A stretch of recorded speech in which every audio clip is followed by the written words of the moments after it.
আসসালামু আলাইকুম রহমতুল্লাহি ওবরাকাতু। হে প্রাণপ্রিয় দর্শকবৃন্দ, আমি এখন কথা বলছি রাজধানীর তিলোত্তমা নগরীর বিখ্যাত আবাসিক এলাকা বসুন্ধরার একটি ভবনের 13তলা থেকে। যতদূর দৃষ্টি যায় শুধু দেখা যাচ্ছে ইট পাথরের অট্টালিকা। এখানে ক্রমশ গজিয়ে উঠছে শূন্য ইমারত। এখানে রাত পোহালেই দেখা যায় জাগবাঁধা সারসের মতো উড়ে যাওয়া মানুষের অগণিত মাথা।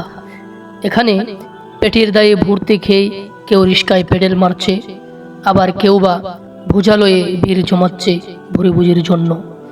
এখানে ক্রমশ হারাচ্ছে সজীবের সজীবতা, আবার অপর দিকে চলছে আকাশচুম্বী অট্টালিকা নির্মাণের অসুস্থ প্রতিযোগিতা।